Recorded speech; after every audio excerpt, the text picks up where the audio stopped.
pain being a score of, 0 to 10. And that's what we were told. I used to have a prescription pad in my white coat as a resident, fellow, and then early in clinical practice. And I'd fill out the prescriptions, that morning. And because I knew how many prescriptions I was going to have to write as I was making rounds to pass out these opioid prescription, things, 60 pills, 90 pills. I mean, crazy. And now we understand how addictive these medications are. And we basically, the medical community, especially surgery, the elective surgery became an inadvertent gateway to the opioid crisis.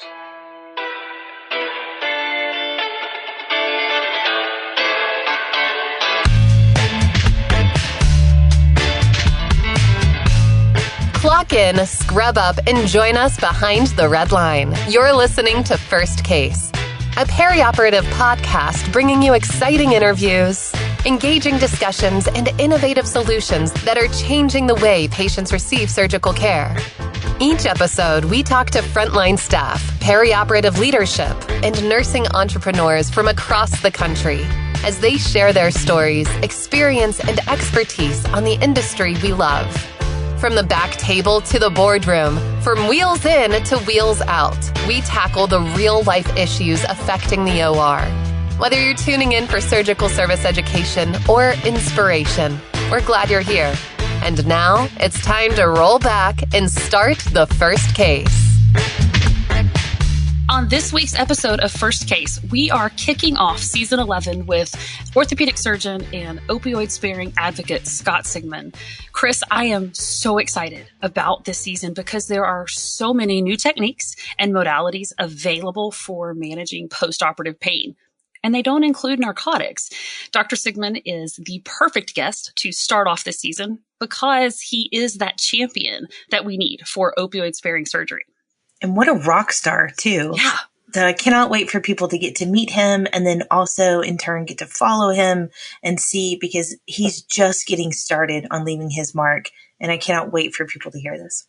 This is going to be a fantastic interview. Don't go anywhere. We will be right back after a short break with Dr. Scott Sigman.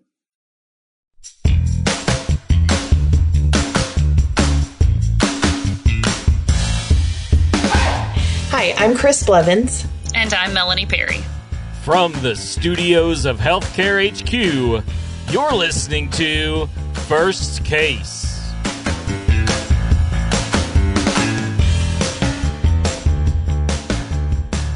Welcome to season 11 of the First Case podcast. This season is dedicated to discussing the opioid crisis and the alternative ways that we can manage postoperative pain. And our goal with every episode is going to be to challenge the ways that we are thinking about postoperative pain, pain management, and opioid-sparing techniques that are available to us today. And joining us in the studio to kick off this season is a dear friend of mine, Dr. Scott Sigman. Dr. Sigman and I served together in Honduras, and I had the pleasure of being able to work with him. And now he is gracing us with his presence for the show today. So Dr. Sigman, thank you so much for joining us. Melanie and Chris, what a pleasure it is to be here. Thank you so much for having me. Well, it is really our pleasure. You are the expert when it comes to opioid-sparing surgery, and who, of course, came to mind when I was thinking about kicking off this season and who we would interview. And I've seen you on LinkedIn. That's actually how I first started following you, was seeing what you were posting on LinkedIn, seeing the message you were sharing, and then working together in Honduras and really seeing it in action, what we were doing with our patients there. And actually some cool things happened on that trip that we're going to talk about later in the interview. But why don't you just go ahead and tell everyone who you are and a little bit about you? Oh, perfect. Thank you. So here's my spiel. I always like to describe myself as the original opioid-sparing orthopedic surgeon, healer of knees and shoulders left and right, hashtag follow the fro, host of the Ortho Show, chief medical officer and founder of Ortho Laser, Orthopedic Laser Centers, and now a proud TED Talk speaker as well. So thank you so much for having me. Yeah, the TED Talk is amazing. I'm going to talk about it later, but I just have to put a plug now too, because it is powerful, powerful TED Talk. And also you are the GOAT, as you say, when it comes to these opioid sparing surgeries and techniques. And as we kick off the season, I think the best place really to start is to set the stage and to talk about the opioid crisis that we find ourselves in. So, Dr. Sigman, I'm curious, what is it that you've seen and what is it that motivated you to become so passionate about this topic? First, guys, I want to thank you for allowing me to practice because I'm waiting for Joe Rogan to call me to be a guest on his podcast. So he needs to know that he's number two. Okay, so hey, we're number one. Yay! You guys are definitely number one. Rogan doesn't know it yet, but he's number two. So it's funny. It wasn't funny, but it's so. I've been in practice for 30 years, and from day one in my clinical practice, I was told that what I do really hurts patients, and we have an obligation to keep our patients out of pain. They said you're going to use opioids because they're minimally addictive and they're not very expensive. And then around 2012, there was a moment in time where 6 young athletes from our local high school had undergone elective surgery for various reasons. None of them were my patients, but we knew about it, and unfortunately, 6 months later, they were all dead of opioid overdoses. I knew that because my wife is the local florist in town, and she had to make the floral arrangements for these devastated families that have lost their young loved ones. And I knew that something was wrong, and what they were telling us wasn't the truth, and that something needed to change. So I have a question for you. What were the statistics that you started to see in your practice? Are there any that come to mind that can help us kind of wrap our head around how large this opioid pandemic is? Yeah, I mean, first and foremost, it's not solved yet. I mean, it's still, the opioid epidemic became sort of the quiet epidemic in the setting of a worldwide pandemic, right? It got lost to everybody's numbers, but the numbers are still doubling at this point for the number of people that have opioid overdoses. I like 3 numbers are what I like to quote to try and give the listeners a sense of how addictive opioids are. Those numbers are 6, 13, and 30. So the CDC did a deep dive, taking a look at all comers for prescriptions of opioids. And they looked at the length of time in which prescriptions were written. So if a doctor had written a 24-hour supply of opioids, doesn't sound like much, right? 24 hours, we do that sort of all the time. It was something that was very common back then. And if you took a look at all comers, 6 out of 100 patients were still potentially on opioids at 1 year after a 24-hour supply of opioids. If you gave them a 10-day supply, 13 out of 100 could still be on opioids. And if you gave them a month supply, which is very uncommon now, but common back in the day, as many as a third of the patients are still on opioids at 1 year. So the understanding of the addictive potential of opioids was really completely sort of misled to consumers, right? It started with Big Pharma, specifically Purdue Pharmaceutical. They pulled a letter to the editor from the New England Journal of Medicine that was 1 paragraph long, that wasn't a randomized controlled trial. There was no peer review. It was just one guy's opinion who basically said, I've treated 25,000 patients and only 3 of them got addicted. And they ran with that, and they used that for sales pitch for all of the doctors. So that was the beginning of the existential crisis that was going on with opioids. And then all of a sudden, all the medical societies just all fell in line. Nobody questioned it. These were good people, good doctors, good nurses, but yet they were just overwhelmed by this epidemic, and we just didn't know what to do. Well, and opioids were supposed to be a short-term use. And I wonder what the statistics are on how many prescriptions were refilled for those same patients. And that's really where you start to get into the weeds, right? Yeah, no, we all became pain management specialists. Like, I was an orthopedic surgeon, right? But at the end of the day, I had to be a pain management specialist. What do I mean? Well, I mean, I was weaning patients off of the medication. I had the right for refills, and they were calling belligerent or upset. They're going to go to the Board of Registration Medicine and turn you in because you didn't provide them the medication that they needed. And so we just didn't know it. We were just thinking, like, these are just bad people, right? Why can't they get control of themselves with these medications? And what I always like to say is that you don't choose addiction. Addiction chooses you. If you have the genetic predisposition, you will get addicted. What you said a minute ago about how just medical societies just jumping on board with this 1 paragraph statement about opioid medications. And it trickled down into how we were educated as healthcare professionals. I know that in my own experience, I went to nursing school 22 years ago, and I was taught in nursing school that if you were in legitimate pain, you cannot get addicted to opioids. That's what they're there for. If you are actually in pain, you will not get addicted. And that's what I was taught. And that's what I operated under for a very long time, because that's what the people who know said was correct. And I'm curious if your medical training was along the same lines and if that's what you were taught too. Yeah, 100%. Like 1995, some idiot came up with the idea that pain should be a vital sign, right? Right. What are vital signs? For our listeners, it's your blood pressure. Yeah. It's you measure it. It's your pulse. It's how many times you breathe, right? There's no subjectivity to it. Pain is incredibly subjective. You take the two people and have the same operation, and one has got 12 out of 10 pain and the other's sitting there smiling at you. So, from that perspective, we sort of all got duped. And then it became mandatory that we were treating our patients' pain. I don't know if you guys remember, there was this thing called the HCAPS questionnaires that went from the federal government to all the hospitals. And there were 3 or 4 questions on pain management. And if your patients didn't answer well on those pain, then the federal government would ding you and not give you appropriate money, or they would penalize you. And it was just like, it was pervasive, right? The pain score and the frowny faces and the smiley faces, and, pain being a score of, 0 to 10. And that's what we were told. I used to have a prescription pad in my white coat as a resident, fellow, and then early in clinical practice. And I'd fill out the prescriptions, that morning. And because I knew how many prescriptions I was going to have to write as I was making rounds to pass out these opioid prescription, things, 60 pills, 90 pills. I mean, crazy. And now we understand how addictive these medications are. And we basically, the medical community, especially surgery, the elective surgery, became an inadvertent gateway to the opioid crisis. So, Dr. Sigman, I wonder, why do you think that they added pain management to the HCAP survey as a part of patient satisfaction scoring? Because pain was the issue of our medical generation. And why was that? Well, it was because I honestly believe that Big Pharma was trying to sell these medications, and they had to come up with a strategy to make it seem as if they were minimally addictive, right?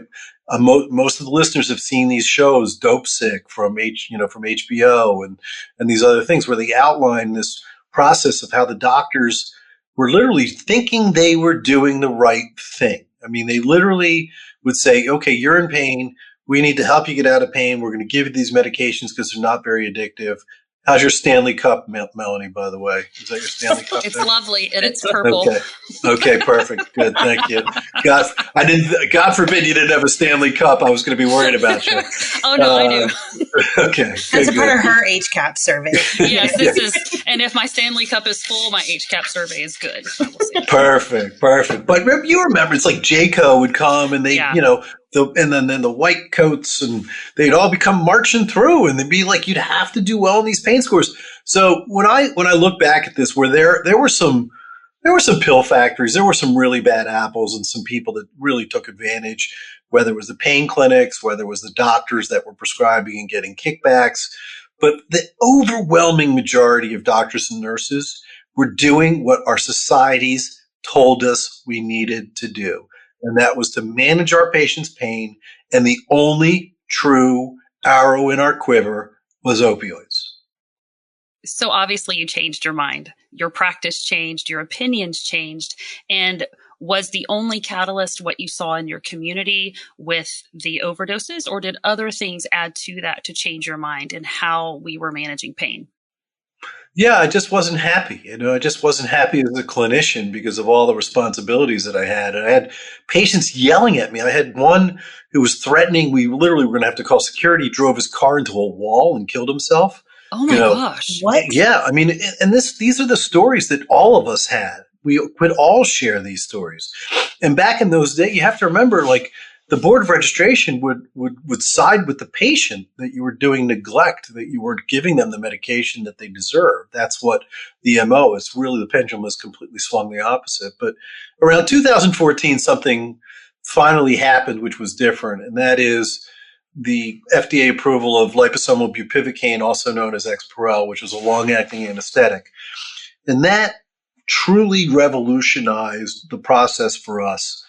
And I was so amazed that, like I would do total knee replacements and we'd use this, and I'd go up on the floor and all the nurses would come to me and say, "Oh yeah, we know it's a Dr. Sigman patient because they're in there getting up and walking and getting ready to move around," right?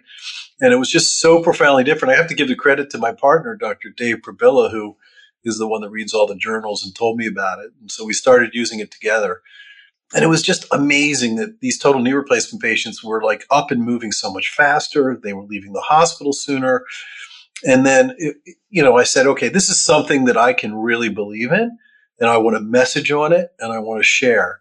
I can tell you, ladies, it was falling on deaf ears. When I first would go around, these doctors didn't want to hear about it because all they knew was that they were going to get in trouble. They weren't managing patients' pain, and this is a new material. I don't know anything about it, and how does it work? It's a long-acting anesthetic. And so for the listeners, we'd inject this anesthetic into the surgical site like you would for just lidocaine. If you go to the dentist, the lidocaine lasts for about an hour, but this would last up to 3 days. So you could literally operate on these patients and do the worst, crazy surgeries, and they'd still be pretty comfortable. And by the time 3 days comes, patients are feeling okay. The worst of the I call it the storm of pain is over by 3 days. And at that point, all the evil chemicals and things that create the pain have been washed out of the system. But it was still falling on deaf ears. We just couldn't get a lot of doctors to be convinced to try something new. It's true. Well, I think medicine and health and like our legal system, they both operate on the tradition of precedence. And so it's very hard to be the very first person to do things, even when it's as important as pain management. That's not any different from an operation to the floor care of the patient. Yeah, new techniques. Doctors are incredibly skeptical people. They need to see level 1 randomized controlled trials, to make changes. But we at the end of the day, we started getting some other doctors involved, right? And that's so the premise of my TED Talk, Melanie, that you had talked about earlier, where we get these other superhero opioid-sparing orthopedic surgeons, Paul Sethi, Michael Suck, the list goes on of these doctors that were leading the charge. Dr. Redler, Michael Redler, another dear friend of ours, has been passionate about opioid sparing for forever too. And then I got Gabby Reese involved, which was really cool. So Gabby Reese, who's the original Wonder Woman, she was a model, professional volleyball player, married to Laird Hamilton. And she was undergoing a total knee replacement, and she had a lot of friends because of celebrities and people they knew that had succumbed to the opioid crisis. And she was really nervous about it. And so she elected to undergo a knee replacement without opioids, and she struggled. It was not easy for her. And she told me, she was like, I was in the closet crying because I couldn't move my knee and it hurt so much. But she was super strong and persevered and eventually, did well. But then she heard about Exparel, and she became one of the lead spokespersons. And then Gabby and I ran around all over the country talking about this stuff. So I'll ask you guys the question I always ask. I always get the same answer, but I'll ask anyway. Did you guys see me on the doctor show? No.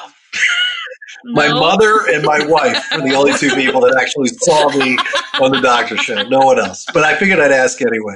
Those are the two most important women. Yeah. It was kind of a big deal when I did that back in the day, Absolutely. And then we did satellite media transmission. We did radio. We did TV. We did, magazine articles for like a full year. We traveled around, and that really helped to start empowering the patients because we want to let the patients know, look, because, you have family members, you've got friends or people from church that have been succumbed to opioids. So everybody knew somebody, and let's make the patients smarter so they know they have choices. And now we've really done much better since, for sure. He tied into advocacy, Melanie. He did. And actually, I think that is so cool because, so I'm going to kind of blow your mind a little bit, Dr. Sigman, but the next person we're interviewing after we finish your interview is actually someone from Pacira. We're going to be educating about liposomal bupivacaine. The second interview of this season is Teresa Bowling talking about regional anesthesia and the benefits of that. And we also have Dr. Redler coming in the studio as well to talk about his opioid sparing techniques in orthopedic surgery. So we've brought in all of these people who are championing and talking about the benefits of opioid reduction and helping to combat the opioid crisis. And one of the things that Teresa said in her interview that you just echoed was about educating the public and letting them know about the alternatives, about the treatments that are out there that can help them. And when they come in educated, then there's an alternative that they know to ask for, and they're prepared. I guess I want to say they already know it's going to work because they've been taught about it and they know to ask for it. Do you have patients coming in asking for alternatives? Well, I'm the guy, right? I'm the original opioid-sparing orthopedic surgeon. I built. I guess that's a real question. I mean, I built a practice about it, and I branded myself as such. And they joke around with me like you can't turn on a computer without seeing my face somewhere. And by the way, for Teresa, I'm glad that that this was not video, because we know she wouldn't have been able to see the actual computer screen. She's blind as a bat, but we love her. No, Teresa Bowling, she is absolutely one of my favorite all-time anesthesiologists of all time. She is the GOAT of regional anesthesia. That woman can numb your nerves like no one else on the planet, so you can undergo surgery without needing opioids. And so, yeah, I mean, advocacy and empowering of the patients and communication was super paramount. And as you guys know, in the medical industry, working with us, we all have to have the same message, right? You can't sit there and tell a patient you're not going to need opioids because we're doing all these things, and then have a new nurse, a PACU nurse, say, "Oh, by the way, as soon as the block starts wearing off, take some medication because you're going to need it." Well, that's not the case anymore. So advocacy, communication across the entire spectrum of the patient care equation is super important. So my uncle is an anesthesiologist, and he was a big proponent of alternative care. He would perform Reiki on patients while they were sleeping. And we've talked to other people about how important different kinds of music can be to soothing. You've mentioned blocks. Are there any other alternatives to opioids for pain management? And specifically, I'm leading you to an awesome acronym called LASERS. Yeah, so of course, no, I appreciate that. Thank you. I am also the laser guy. I have a lot of titles, but one of the things you didn't mention was virtual reality. I think that's a really neat potential concept intraoperatively as well. Yeah, speak to that, would you? No. I mean, you can imagine putting the headsets on and then sort of taking patients away from where they are and having this cool experience in front of them. There's also wallet surgery, WALLANT, which is wide awake surgery using local anesthetic. So literally no general anesthetic, and you can literally, put plates on somebody's forearm under that anesthetic. So there's a lot of really cool new intraoperative, perioperative things that are happening as well. But it was my passion and mission to seek out opioid alternatives that led me to laser. And so for me, a dear friend of mine had reached out and said, "Hey, Scott, I've been using laser. We've had good success with it. You should check it out." So that's exactly what I did. We checked it out. It was pretty cool. I loved it. And then my partners tried to kick me out of the office because they said, "What is this this witchcraft? What are you doing?" etc. And so I literally said, "Okay." But before that, I'm getting ahead of myself.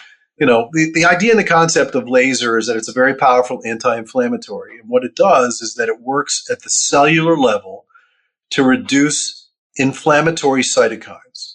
So let's talk about, everybody knows COVID. Everybody knows the cytokine storm. So cytokines are proteins that are built by the body. Most of them are pro-inflammatory. They increase inflammation into an area. But there are also anti-inflammatory cytokines. And so the laser, if you shine the right wavelength of light at the right frequency of light at the cell, creates an anti-inflammatory effect. So really amazing. So one of my favorite things to say is, all right, do you ladies believe in photosynthesis?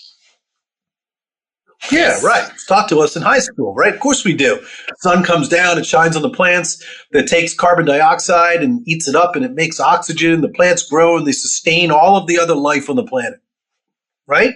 We got a sun, right? That's what we do, right? All right, easy peasy. So should it come as a surprise in our deepest genetic code as a human species that's successful on a planet with the sun for over 300,000 years that we would be sensitive to light? And the answer is we are. And so when you put it that way, it makes perfectly good sense. Vitamin D right? You can't run around, with all your clothes on and get vitamin D. You got to have sunlight to get to your skin to be able to convert it to the active metabolite. So that's what it was all about, was identifying. And I went to Italy and I did this research. I went to see Professor Monica Monaci, who's one of the leading world cellular biologists. She's got experiments in the space station and all that stuff, and went over multiple times. And she's like, yes, I could barely understand her. I went back one more time. I finally understood her. And then I said, okay. Darn, you had to go to Italy twice. Right, exactly. Yeah. And so at that point, I basically said, okay, I'm going to go back to the United States of America, and I'm going to open up a center, and then we're going to try and franchise it across the country and democratize laser as an alternative to opioids to help with our patients' pain and inflammation. So we're 20 stores open. We have about 30 more in the queue, and we're about ready to really go yar this year. And I take it your partners let you back into the office after that. They did. And after, great question, Chris, because 2 years later, when they realized that all their patients were going, they called me and said, can we join the cause? And I let them come in as partners. So yes, they're partners. That was nice of you to be very benevolent. Yes, I thought forgiveness. Welcome them back. I can forgive. Very nice of you. Yes, very kind. Thank you. I'm curious, can you tell me a little bit though, because the idea of lasers and using lasers is fascinating to me. I'm curious the results that you see in your patients when you're using lasers. Like, how do you do it, I guess? And then what Great are the results? question. So our laser is a robotic laser, which is super cool. It's about 6 inches above the skin. You cannot feel it, hear it, see it. It is a painless laser. Does not generate significant heat energy. It cannot hurt you in any possible way. And so the laser, if you focus these lasers, it will go 6 to 8 centimeters below your skin. And that will allow the laser and the photon energy to get to the things that hurt in our area, which is in orthopedics, right? To a hip joint, to your neck, to your ankle, to your foot, to your knee. All of these areas are amenable to laser because the laser can penetrate below the skin. So the laser sessions are about 10 minutes each. It requires, we're changing the metabolism of the cell, right? It has to learn. It has to be able to get more of these photons in to change that process. So it takes upwards of 12 sessions for chronic conditions. So think of anything that ends in itis, arthritis, tendinitis, carpal tunnel, Achilles tendinitis, neck arthritis. I always, when I start talking about it, I sound like getting on the soapbox, like I'm selling tonic or something back in the wild, wild west. But the point is the laser doesn't treat diagnoses. The laser treats inflammation at the cellular level. And arthritis in your facet joint of your neck is the same cellular mediated reaction as it is in your hip or it is in your thumb. Any of those joints that have an osteoarthritis, it's inflammatory mediated and it responds to the laser. That's fascinating. Wow. And so is it used preoperatively or just in the clinic? Is it used in conjunction intraoperatively? And where are the different places where it's most beneficial? Oh, great question. So let's talk about, really there's 3 ways that we use the laser. The first is for acute injuries.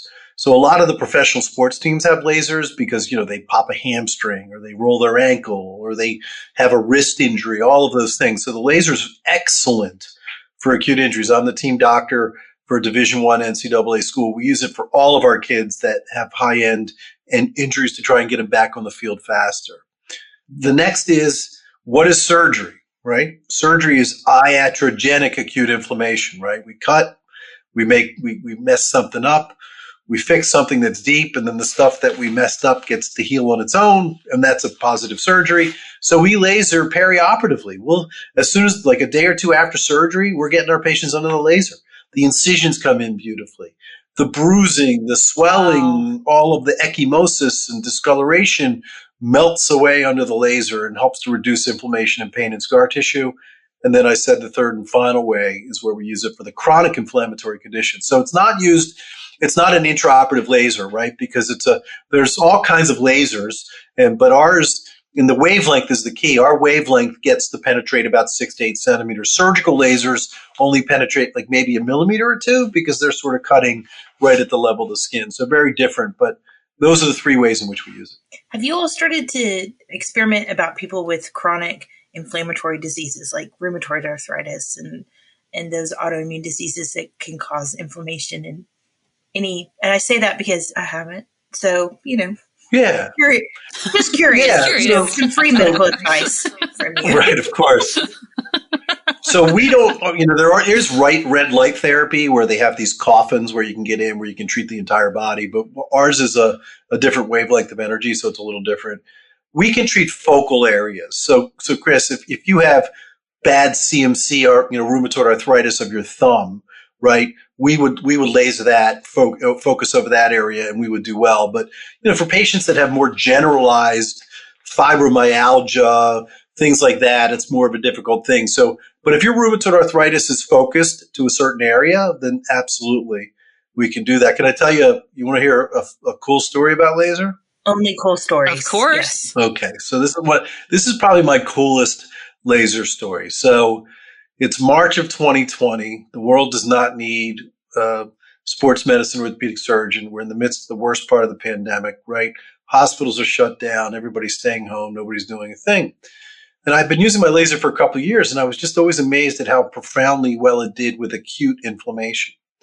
And so one day I'm just listening, and it just pops into my head. They're like, this is a cytokine storm. It's acute inflammation gone crazy. So I said, what if we lasered the lungs of these patients for COVID? At this time, this is March and April of 2020, we have no cure. Everyone is dying.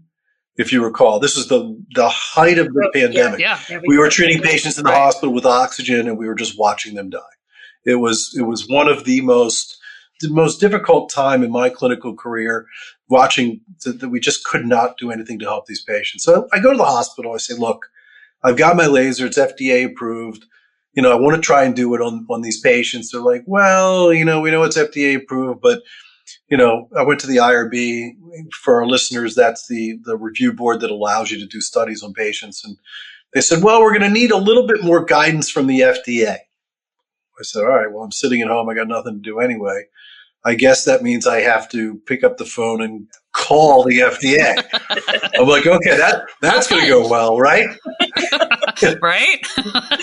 Good luck. Six hours later, the FDA called me back. So where's the precedent for that one? I swear to God. I'm just glad they called you back. That's they a surprise. literally called me back. And I started explaining it to him, and he's like, okay.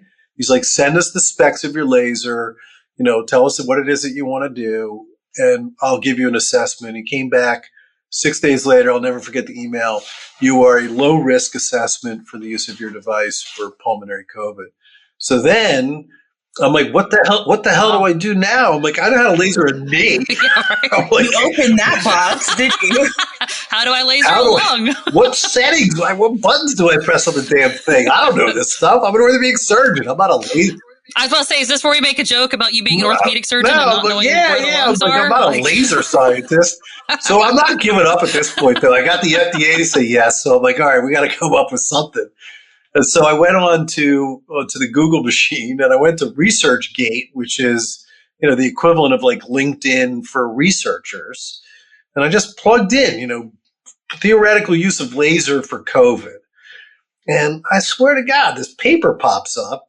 And these two physicians, one was an Iranian-born, Russian-trained Canadian MD, PhD that was in Canada, and her partner was similar, also in Canada, had just written a paper on the theoretical use of laser for COVID. So they thought it was a good idea, but they just didn't have a place to do the study, but they were like, let's put it out there. So I DM'd her through ResearchGate. Literally 5 minutes later, she calls me back, and she's like, Cool. yeah, we can do this. Send me the specs of your laser. So I swear to God, an hour later, she's like, press these buttons. That's what you need to do. That's perfect. That's what you need. So then I had to figure out a way to write up this pulmonary. I'm an orthopedic surgeon, listeners. I don't know anything about this stuff. So literally,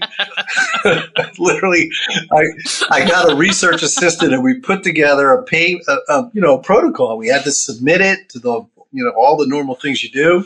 IRB approved it. We went in and we started lasering patients. And I'll never forget the very first patient. He was sick. He was in bed. He could barely move. We lasered him. We were all gowned up. This is total PPE at this point, And I'll never forget it. When we were done his first laser treatment, he looked over and he's like, "Hey, doc, is it okay if I order a chocolate shake?" I was like, okay. Maybe we're on to something. Okay. And we treated him and he lived. And then, long story short, it was another just harrowing moment for me as I've gone through most of the difficult things in my journey. I've always been a key opinion leader. I've always been someone to innovate early. So I'm used to skepticism and people that are against the new ideas and concepts. And then, unfortunately, after treating 10 patients, I was summarily kicked out of the hospital because the hospitalists who were in charge of the patients were not comfortable with me lasering patients because they didn't know anything about it. Is there not an ICD-10 for that? Are you kidding? No, there's nothing. And so I was like, all right, we treated 5 patients and we had 5 control patients. 4 of the 5 controls died, and 5 of the 5 who had worse x-rays and clinical results than the ones that were in the control group all lived and survived to this day. And I said, all right, we need to write this up. And so over the next year, my 2 partners and I, along with Dr. Monica Monaci from Florence, wrote this paper. It was clinically accepted, published. So I'm the only orthopedic surgeon in the world to have a peer-reviewed, randomized clinical trial on COVID pneumonia. And of all things, somebody's got to do it. So unfortunately, we tried really hard in the States to get it, to become popular. But I can tell you the Czech Republic, Brazil, Russia, Iran, multiple countries around the world used our protocols and have saved lives using laser for COVID. So really a very gratifying story. It didn't, pan out as well as I would have liked here at the moment, but still it's a remarkable story to share. For sure. And the groundwork has been laid. You've done the work. So it doesn't mean that there's not potential for future use as people come around to the idea, right? 1,000%. There's some great studies now using laser for long COVID, which is still something that people deal with. Pulmonary symptoms. We've been able to cure, a dozen nurses with long COVID came to our laser and are now, asymptomatic as well. So again, it's never easy with new ideas and concepts, but if you persevere long enough, especially the louder they are that it's not a good idea, usually means it's a good idea. But you just got to stay your course. Absolutely. Okay, we are coming to the end of this conversation way too rapidly. And I need to tell you a little story from Honduras, Dr. Sigman, and then I want to ask you a question about this TED Talk that we have talked about so much already. But, when we were in Honduras, I already knew that we were going to be doing this season. And I already knew that I was going to have you, that I hoped that you would be the first interview to start the season, but I hadn't asked you yet. And I was really nervous and kind of had a little bit of stage fright to actually go up to you and ask, the Dr. Sigman if he would, be the guest on our podcast. But thankfully, I got over my fear. You were awesome to talk to. Great to walk into the clinic with that morning. Had a great time. Yes, of course, obviously you agreed. But then, just a couple days later, I think your TED Talk released, and we got to watch your TED Talk and hear all of this information about the opioid crisis and a lot of the things that we've talked about today too. And it was almost like that confirmation that yes, you were the right person to launch the season for us. And so it's just an honor to have you. And then to have that TED Talk as well, which if you're listening to this, we will provide a link so that you can find it. You can listen and you can learn as much as we did from it. But I got to know, what was it like recording a TED Talk? How did that go? First of all, it took 6 months of my life. It was, it's not first of all, it's a big deal to get asked, obviously, not everybody gets asked. So I was like, okay, that's an opportunity you're not going to give up. So, and I really was trying to come up with a concept and the idea. And so again, for the listeners, you have about 13 minutes. You're in front of a live audience with these bright lights that are in front of you. There were 300, 400 people in this beautiful theater. There's no timer. So if you go over, they'll start editing and cutting stuff out. But there's also no teleprompter. So you literally have to. You had it all memorized? You have to have it completely memorized. And so, wow. So it went from like scripting to, what am I going to do? And then obviously we had a very limited PowerPoint presentation where some of those slides were cues, memory cues for me to be able to make sure that I understood or knew what I was going to be saying next. It is a harrowing experience. It is not something for everyone. Even some of the best, public speakers will stress out about it. But I will say the most important thing, if you have an opportunity, is to be able to tell your story and have it be your story. It can't be scripted. Someone else can't write it for you. It has to be passionate from inside, and it has to be the experiences from inside that you're trying to share with others so that it gets communicated in a way that the people that are listening know that what you're saying really comes from your heart. It was hard. I'm not doing another one. Although, bucket list. I'll tell you one more funny story. So I am filming a Tylenol commercial for WebMD next Monday. Cool. When is Redler on? He will be episode 5 or 6. So he will be in May. You're going to be the first one. All right, so let me tell you a real quick, funny Redler story. So for my listeners, I had sort of an urgent cardiac event as well a few weeks back. I'm now about 3 weeks out. I had to have an urgent cardiac stent placed.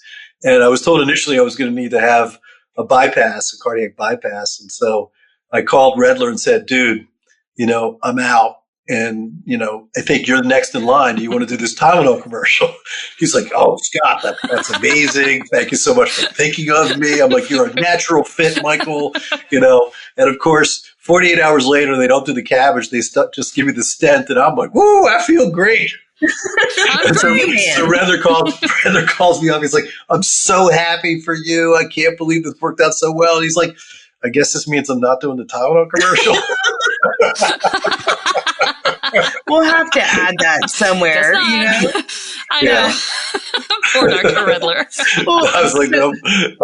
Go ahead. I'm sorry. Blast. Yeah, we can't wait to. Yeah, we'll have to rib him on that one, right? Yeah, trust me, he'll love it. He'll love it. Well, kind of like final thoughts here, and just to really tie it all up. I mean, you have shared your personal message. You've shared a TED Talk.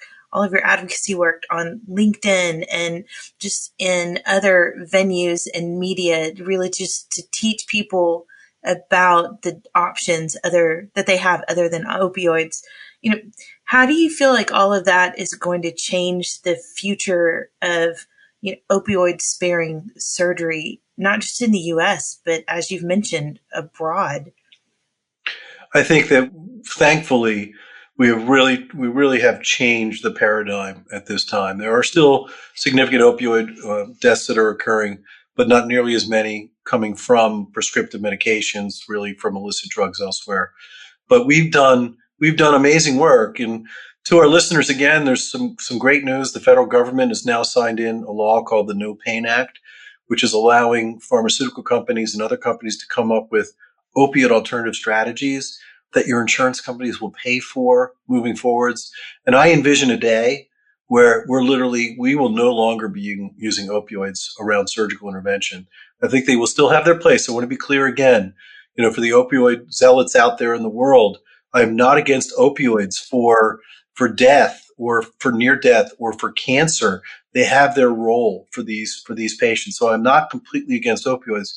I am against opioids for opioid naive individuals who have a high risk of addiction. So we're working diligently, Melanie and Chris, to make this world a better place by not using opioids. And it's been my passion and really a major part of my career. And I can't thank you both enough for allowing me to share my story today. The privilege is ours. Thank you so much for joining us, and thank you for helping us kick off this season. It was the perfect way to set the stage for what we want to talk about this season. Thank you so much. #Follow the Fro.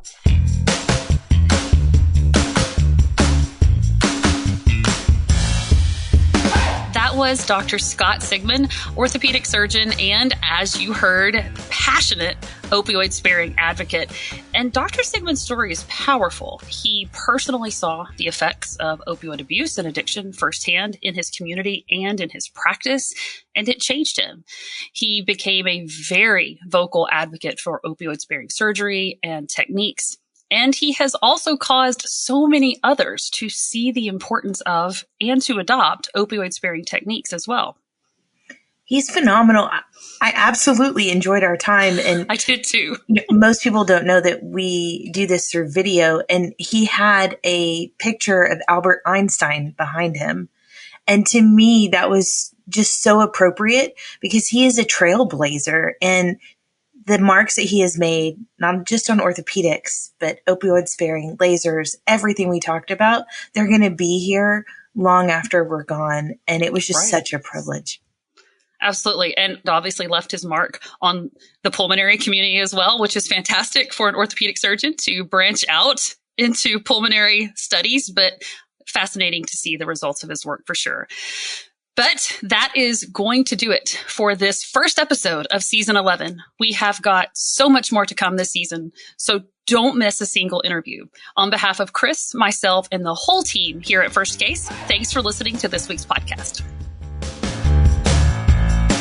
Thank you for listening to this week's episode of First Case. As a reminder, you can help support us by subscribing to First Case on your favorite podcast app or by downloading the smartphone app on iPhone or Android. Simply search for First Case in the App Store or Google Play. The best thing about downloading the smartphone app is that you can access bonus content for certain episodes and view episodes in certain categories, like articles on the go and vendor spotlights. Are you following us on LinkedIn or Facebook yet? If you are and you love an episode or post, then let your social network know about it. Like, comment, or share our posts along with your thoughts and keep the conversation going. If you have any topics or guests that you would like to recommend for a future episode, just send us an email to info@firstcasemedia.com. We look forward to hearing from you.